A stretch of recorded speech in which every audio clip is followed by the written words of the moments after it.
Hello and welcome back to another episode on the Hermitcraft server. So I am over at Hypno's Enchanting area and I've brought with me a stack of diamonds. I've already divided them up into all the different things that I want to enchant, and funny enough I forgot about swords, and I had 2 diamonds left over from all of this, so unfortunately we can only do 1 sword this time. I made quite a few shovels because the silk touch on that is going to be really useful, and they only take 1 diamond, whereas these others take 3 each. So we've got 4 axes and 6 diamond pickaxes. I've also brought these with me, so depending on how long I'm here for, because this is a lot of enchanting to do, I might not have enough time really. But I'm hoping that some of the naff enchantments that we do get, we can just craft into a unenchanted pick again and try them again. And I've also got a set of diamond armor, and this is because I'm going to start going for a PvP set of diamond armor, you know, all the best enchantments that we can get on it. Although the diamond boots, I might try and get feather falling before I get anything else, which would be good for my glowstone collecting kit. But you can see we're level 33, so we can actually start this off with an enchantment. I think I'll do the diamond sword first, since it's the only one I've got. And what were we after? I think it was looting 3 without fire aspect, so let's hope for the best. Fire aspect 2, that is really not good.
Okay, that's the enchanting done. Took me a hell of a long time, but it was definitely worth it. I've now got a chest full of really great enchanted stuff, so we should check this out.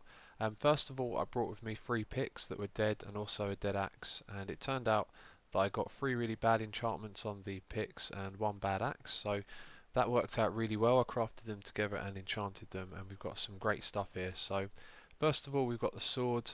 Really not happy with that. Fire aspect 2 is not that great. But other than that, none of the other stuff is that disappointing. The picks are really good though, so let's check these out. We've got tons of building picks here. That one's only got efficiency 3, but it's still good.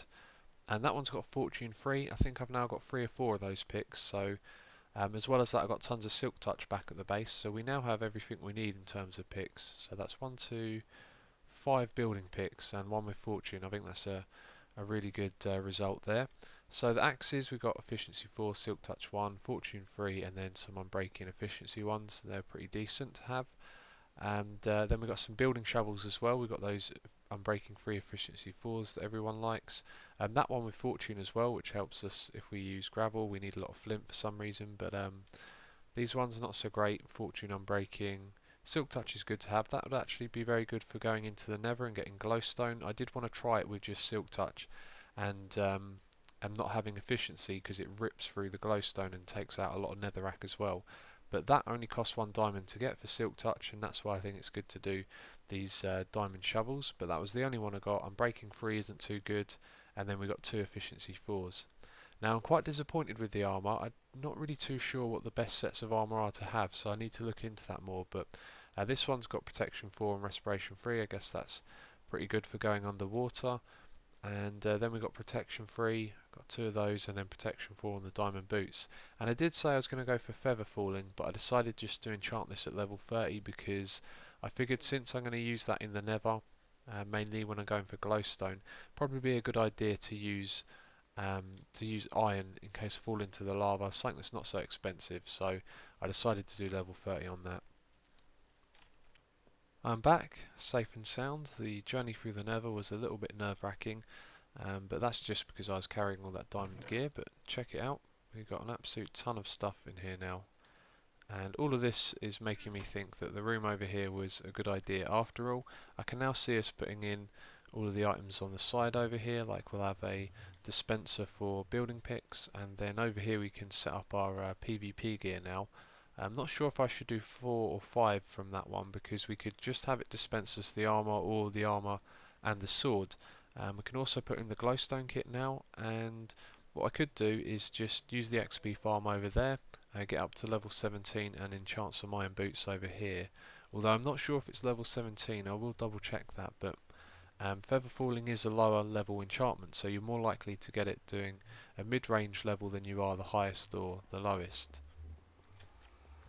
So all of that enchanting gave me a good idea to make a trading post in the Nether, because some of the enchants that I was doing didn't seem that great to me. We'll use the diamond chestplate as an example, but let's say I wasn't happy with this and I would accept 6 diamonds for it, which might be a really good deal to someone else.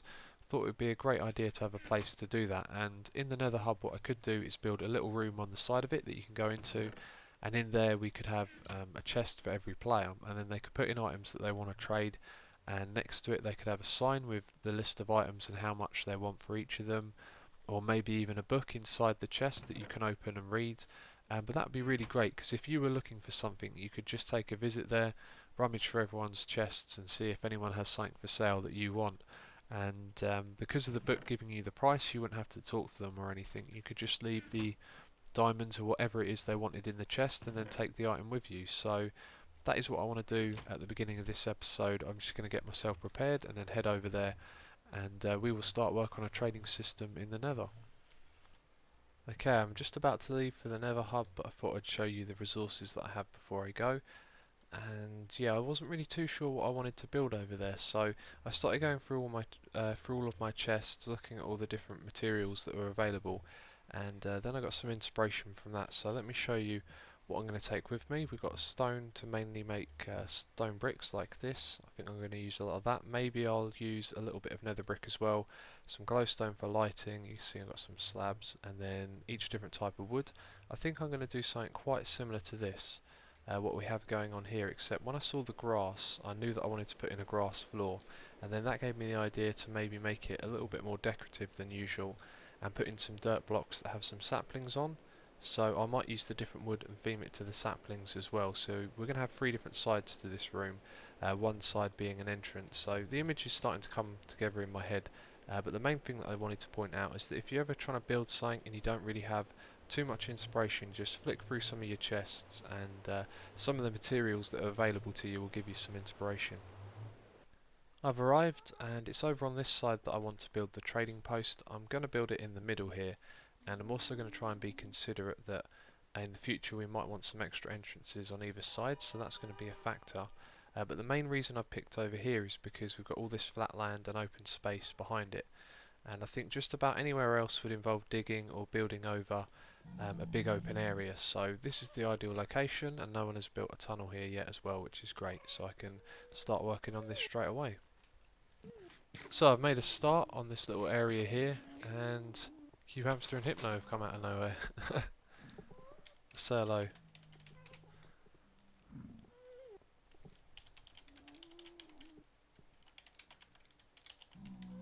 Trading post. Say hello. So yeah, I'll continue with this. I'm going to put some walls down either side here, on this block here. Oh, sorry. And yeah, that should give the person or whoever wants to build a tunnel on the other side enough room to work with. So we're going to have 2 walls of chests and a third one at the back, but I'm not sure how big the room is going to be yet. So this looks good. I want to put the wall 1 block further back now, and that means we're cutting away more of that space for a path on either side. So what I thought I'd do is move both of these in by 1 block, and when you look at this and it's narrow, it just doesn't look as good. I think it needs a big wide entrance and a big wide room inside here as well. So I'm going to forget about putting the pathways on either side. I think it's more important that this room looks right. There we go, that looks good. Happy with how that turned out. Quite similar to what I had in mind. Uses a lot more stone than I thought it would, so I think now the ceiling will be built out of something else. And yeah, there's one last thing I need to do is to put some signs on the back here, although I'm unsure about it because the signs would be indicators to whose chest is above and below, so we can put the players' names there. But at the same time it would take away from the theme we've got with the wood. And there's not a lot of wood on display as it is. I might actually change these stone bricks to stairs. In fact, yeah, I'll give that a try.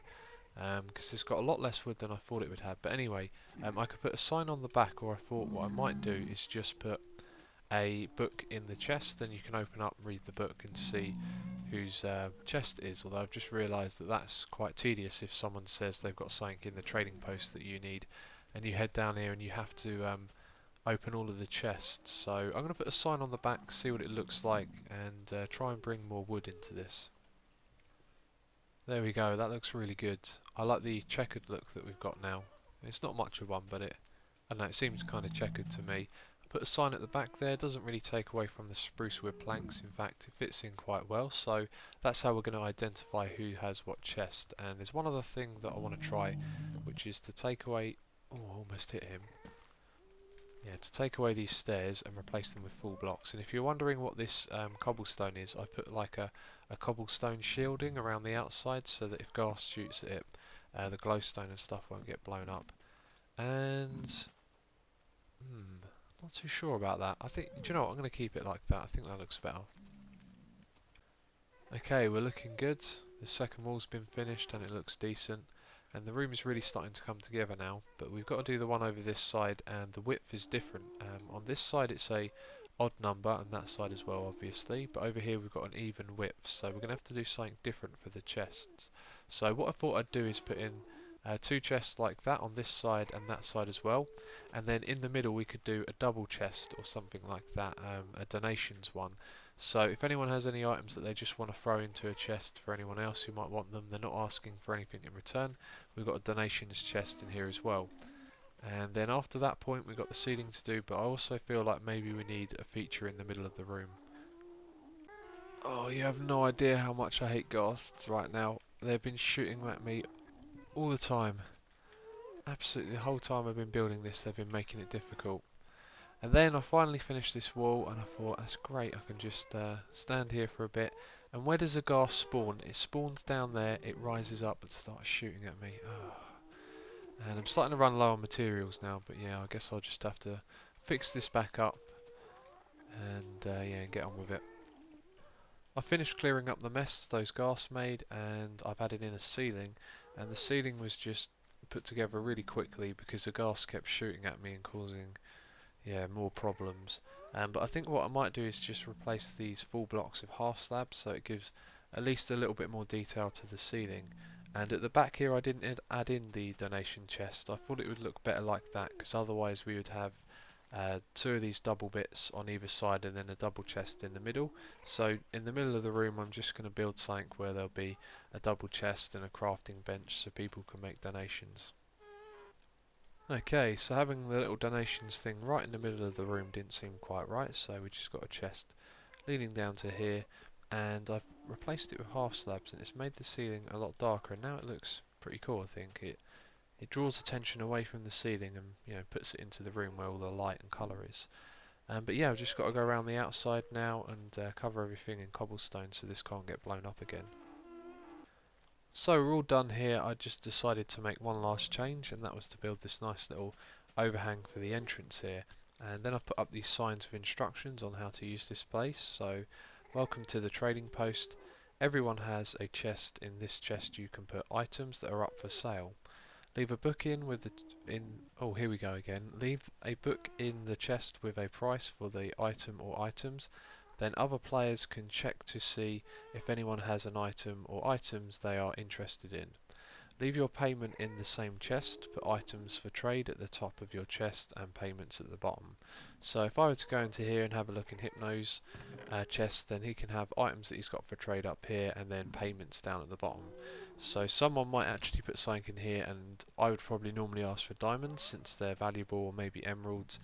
But someone might be looking to exchange one type of pick for another, so that way we can distinguish what's for sale and what's not. But more often than not, the book that will be in the chest will tell you everything you need to know. I'm back, and now we get to work on a project that I've been talking about for some time. We're going to be building the exterior of the Avalon hub. So most of this is finished. The only things left to do is that little bit down there at the bottom and the rest of this room. So all of the stuff up the top that's actually going to affect what we're building on the outside is finished. So I need to do some terraforming and calculating. The terraforming would be to cover up areas like this in grass and get an idea for what height the land around the Avalon hub is going to be.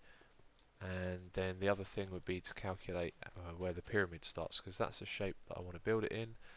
And looking at it from out here, I think this pyramid's going to be quite big. I had originally pictured it being a similar size to this, so it would be a few blocks away following the same shape, but you can see that because of areas like this we might have to start just over here so all of this gets covered up. And I was also thinking about building it out of nether brick, so I'm going to go harvest a load of nether brick first, but I've got a feeling it will look a little bit too dark and moody for my liking.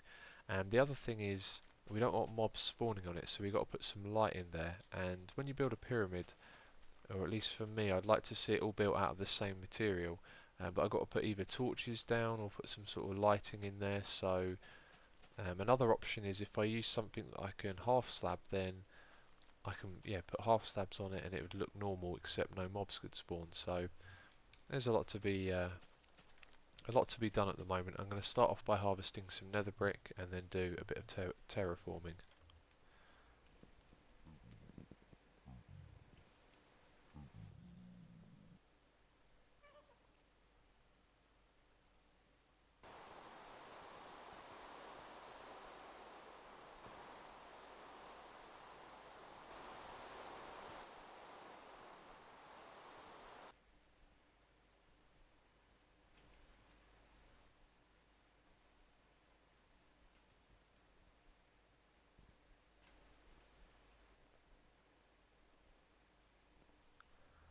So I'm not too sure about how this looks. In fact, I know there's quite a few things wrong with it.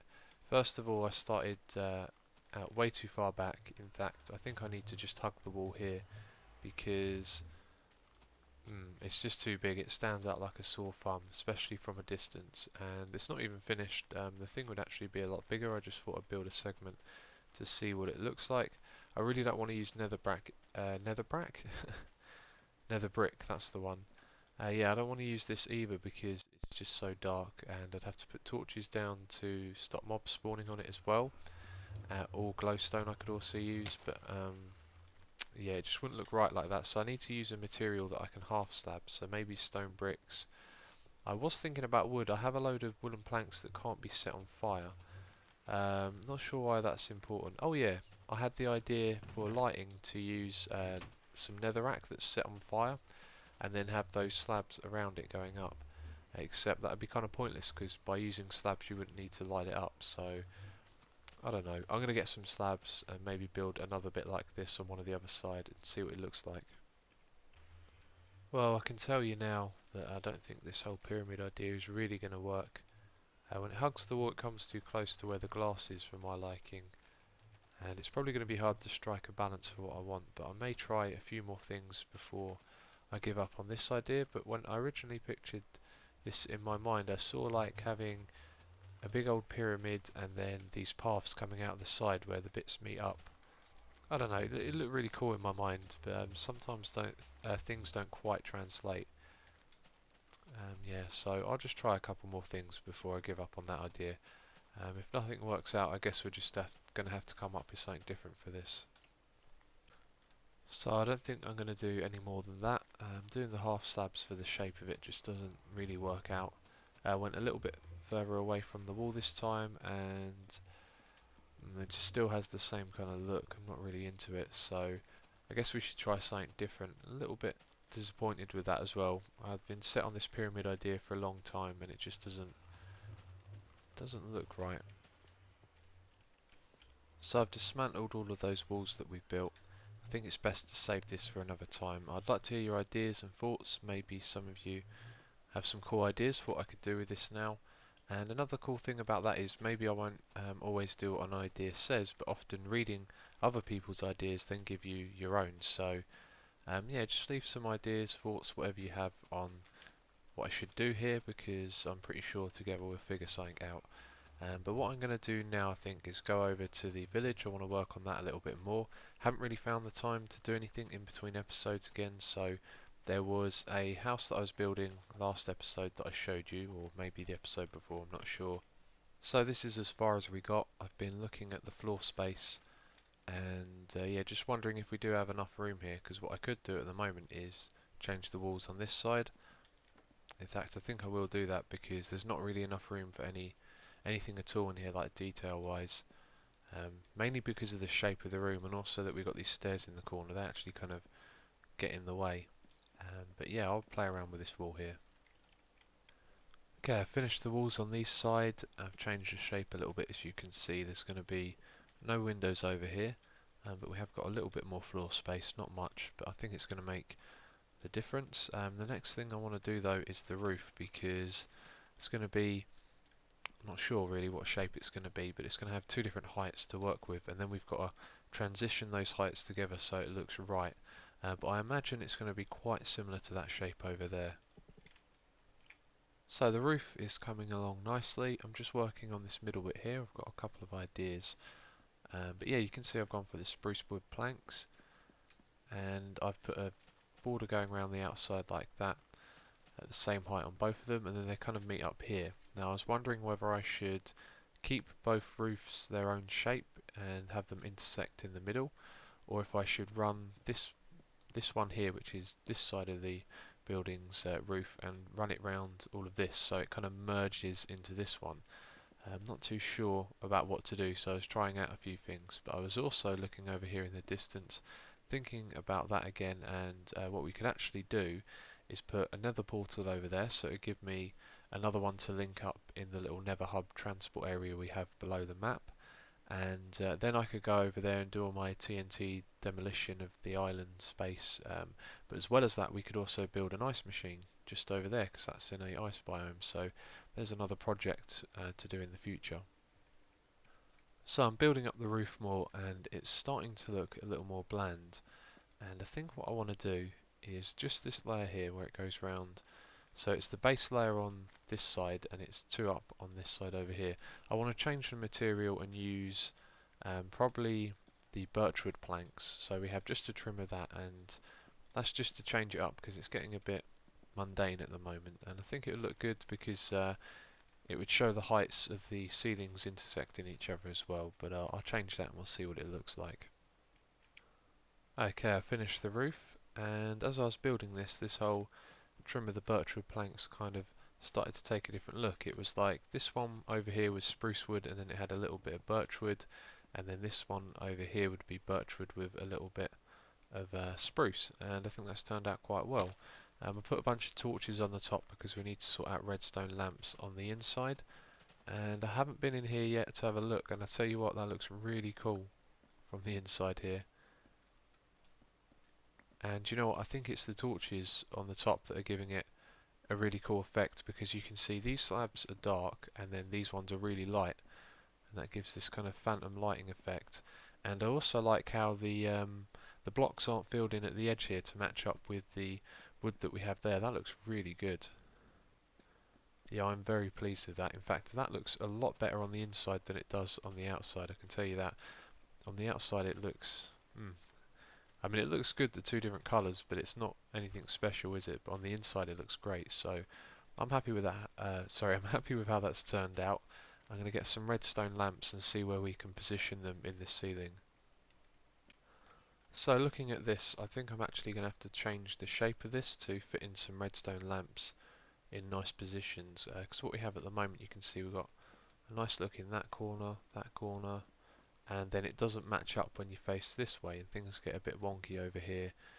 And I think if we were to get this shape going on just in the middle here, so then this would be like a cross, except this bit would be too wide, then the extra space it would give us over here, I think we could have another cross going like that. So then we could put 4 lamps in that cross, and in this one we could put one either side, and maybe double lamps on these bits. I'm not too sure yet. So that looks better for this part of the room, but not this part over here. And at the moment all of the ceiling is just a half slab deep, so there's nothing different on either side. So what we should be able to do is something... Okay, that was interesting. Why won't that let us place it? Can't place it on the side of that. Oh, that's because the top is a different colour, so I can't place the light one there. Oh, that sucks. Okay, I'm going to have to come up with something different for that then. I do believe that this house is now finished.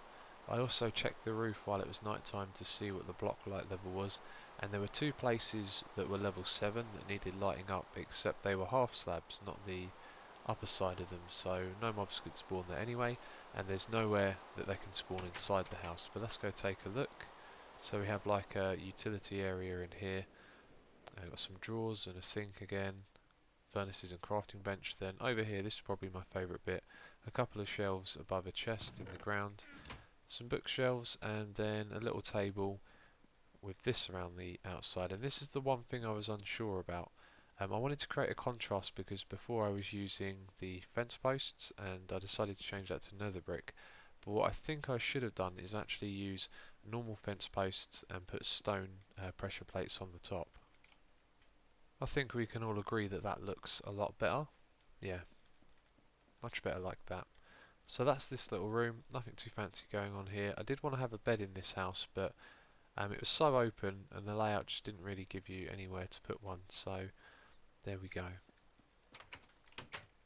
So we're going to call this one the double home, since it's like two little houses merged together.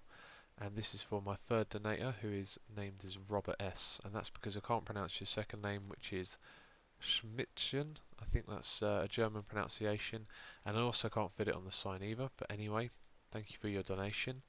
And the next house that I'm going to build, I'm going to take a lot more consideration into the interior, because the shape of this one kind of made it difficult to put things in the inside. So when I do this next house, I'm going to consider what it is I want inside it first. So this episode there is one thing left to do, and that's to say thank you to Hypno for letting us use the XP farm he has over here. So I brought with me some supplies. We've got the glass and then the melons and the golden nuggets made to use the glistering melon and the gunpowder, and they're all the ingredients of the potions that we use while we're over here. And I've also brought with me a efficiency 4 unbreaking 3 fortune 3 pick. That's a really good one, and I've got 3 of those at the moment, and I thought by the time I'm enchanting again over here I'll probably get another one, so he can have that one for now, and let's just leave him a little message. You may have noticed that I forgot the key ingredient, the nether wart, so I've added in that, and I put the glistering melons there as well. And yeah, this is the sign I left. Thanks for letting me use your XP farm Asuma. So thanks Hypno, and thanks to all of you for watching. That's it for this episode, and I'll see you next time.